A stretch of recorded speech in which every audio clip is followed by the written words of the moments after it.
नमस्कार। और आज हम भारत की प्रमुख झीलों पर एक खास एक बहुत गहरी चर्चा करने वाले हैं। लेकिन यहाँ एक ट्विस्ट है। हम इसे किसी सूखी बेजान भूगोल की क्लास की तरह नहीं देखेंगे, बल्कि प्रतियोगी परीक्षाओं के नज़रिए से समझने की कोशिश करेंगे।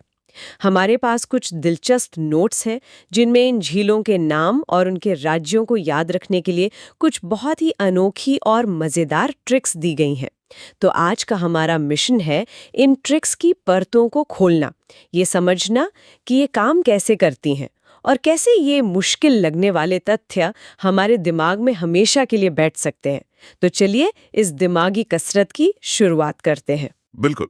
और देखिए, प्रतियोगी परीक्षाओं का जो पैटर्न है उसमें भूगोल हमेशा से एक बहुत जरूरी हिस्सा रहा है। इन ट्रिक्स का असली मकसद सिर्फ रटना नहीं है, बल्कि जानकारी को एक कहानी या एक मजेदार जुमले से जोड़ना है। जब आप किसी तथ्य को किसी इमोशन या तस्वीर से जोड़ देते हैं तो वो दिमाग में लंबे समय तक टिका रहता है। सही बात है।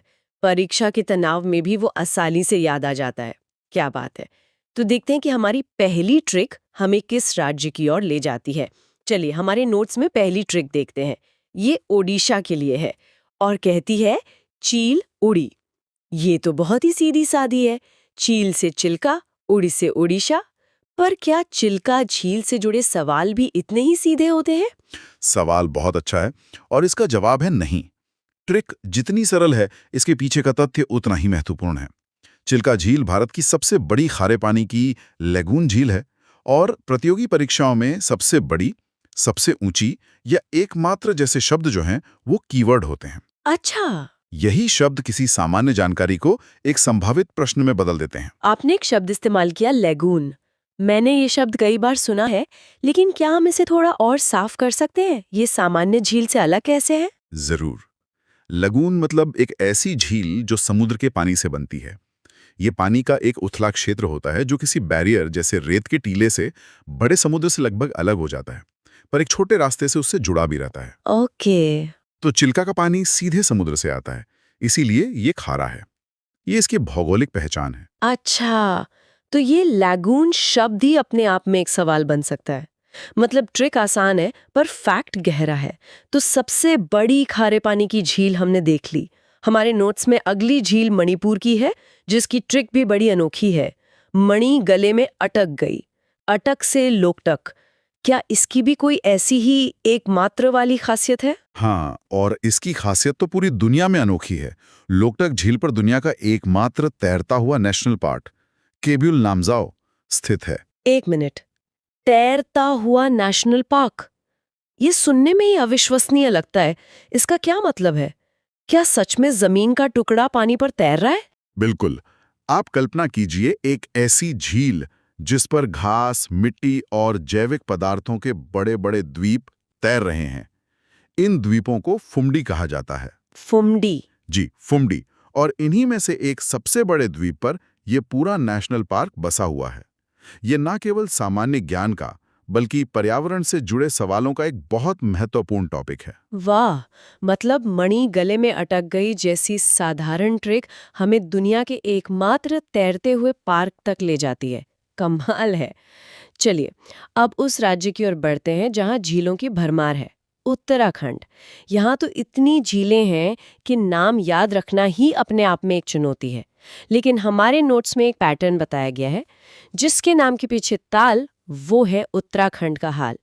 जैसे नैनीताल, भीमताल, सातताल। लिस्ट काफी लंबी है। ये एक बहुत ही कारगर पैटर्न है। ज्यादातर मामलों में ये सही बैठता भी है। ये दिमाग में एक नियम बना देता है कि ताल मतलब उत्तराखंड। लेकिन जैसा कि हम जानते हैं, प्रतियोगी परीक्षाओं में नियम से ज्यादा नियम के अपवादों पे सवाल पूछे जाते हैं। और मुझे अंदाजा है कि यहाँ भी कोई अपवाद जरूर होगा। आप बिल्कुल सही हैं। और यहीं पर एक बहुत जरूरी जानकारी छिपी है। सूरज ताल और चंद्रताल, ये दो ऐसी ताल नाम की झीलें हैं जो उत्तराखंड में नहीं बल्कि हिमाचल प्रदेश में है। ओह। ये छोटी सी जानकारी परीक्षा में अंकों का एक बड़ा फर्क पैदा कर सकती है, क्योंकि परीक्षक अक्सर यहीं फंसाने की कोशिश करते हैं। वो विकल्प में उत्तराखंड जरूर देंगे। तो परीक्षक जानबूझकर इस पैटर्न का इस्तेमाल करके एक जाल बिछाते हैं। ताल देखकर ज्यादातर लोग उत्तराखंडी सोचेंगे और वहीं गलती हो जाएगी। बहुत बढ़िया। तो नियम याद रखो पर अपवाद को कभी मत भूलो।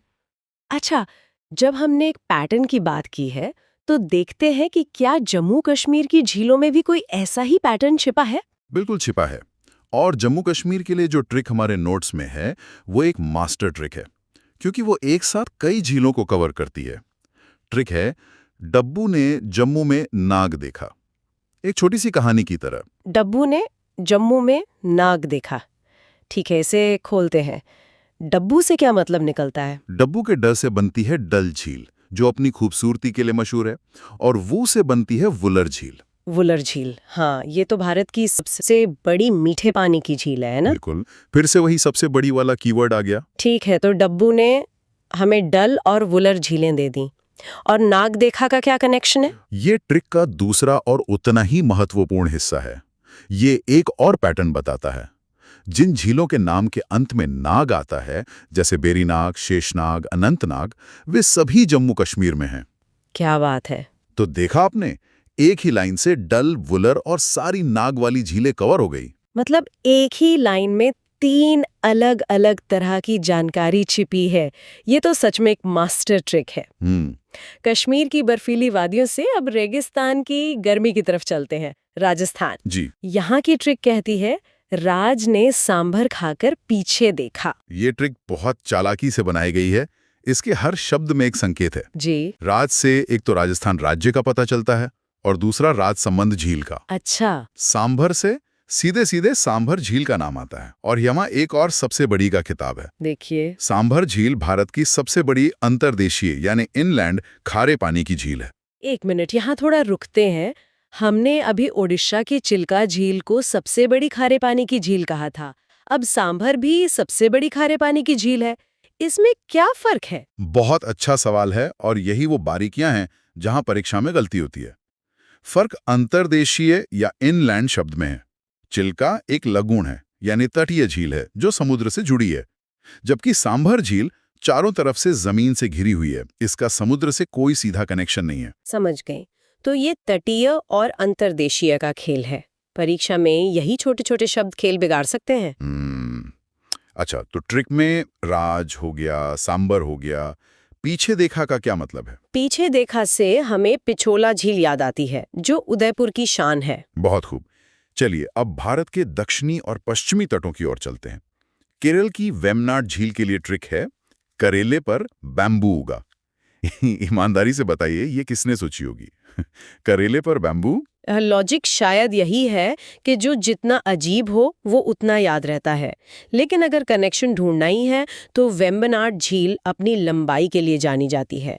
यह भारत की सबसे लंबी झील है, तो शायद बैम्बू के लंबे होने से इसे जोड़ा गया है। ये अच्छा कनेक्शन है, लंबी झील और लंबा बैम्बू। और इसी लंबाई के वजह से यहाँ हर साल प्रसिद्ध नेहरू ट्रॉफी बोट रेस होती है। आंध्र प्रदेश के कोलेरू झील के लिए है, जो काफी सीधी है। अंधेरे में कोयला नहीं दिखता। अंधेरे से आंध्र प्रदेश और कोयला से कोलेरू। इसमें कोई लाग लपेट नहीं, लेकिन अगली वाली महाराष्ट्र की लोनार झील, इसके लिए ट्रिक है महालोन। ठीक है, आसान है। पर इस झील के बारे में ऐसा क्या खास है? इसका खिताब किसी साइज में नहीं, बल्कि इसके जन्म की कहानी में है। और इसकी कहानी भारत में ही नहीं, पूरी दुनिया के वैज्ञानिकों को फैसिनेट करती है। ये झील किसी नदी या ग्लेशियर से नहीं बनी, ये आसमान से गिरी एक तबाही का नतीजा है। आसमान से गिरी तबाही, इसका क्या मतलब? इसका मतलब है कि लोनार झील एक क्रेटर झील है।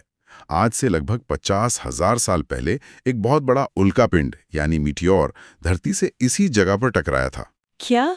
उस टक्कर से एक विशाल गड्ढा बन गया, और समय के साथ उसमें पानी भरने से इस झील का निर्माण हुआ। 1 मिनट, मतलब हम जिस झील को याद कर रहे हैं वो असल में एक एस्ट्रोनॉमिकल घटना का सबूत है। ये तो अविश्वसनीय है। मैंने यह भी सुना है कि इसका पानी रंग बदलता है। हाँ, ये भी सच है। कुछ खास बैक्टीरिया और शैवाल की वजह से और पानी की लवणता बदलने पर इसका रंग रातों रात बदलकर गुलाबी या लाल हो जाता है। अरे वाह! ये घटना इसे और भी रहस्यमयी और अनोखा बना देती है। ये भूगोल और विज्ञान दोनों के दृष्टिकोण से एक बहुत ही महत्वपूर्ण साइट है। इस अद्भुत जानकारी के बाद तो कहीं और जाना मुश्किल है, लेकिन हमें अपनी यात्रा पूरी करनी है। अब हम चलते हैं भारत की छत पर, सिक्किम। हमारी सूची में अंतिम झील यहीं की है, और ट्रिक है, सिक्के को चोलामू में डालो।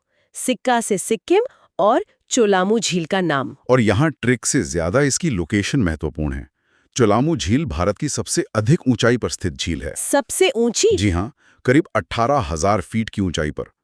जब भी सबसे ऊंचा, सबसे लंबा, सबसे बड़ा जैसे सवाल आते हैं तो चोलामू झील का नाम सबसे ऊंची झील के तौर पर सामने आता है। तो आज हमने इन मजेदार ट्रिक्स के जरिए लगभग पूरे भारत का एक चक्कर लगा लिया, उड़ीसा के तट से लेकर सिक्किम की बर्फीली ऊंचाइयों तक।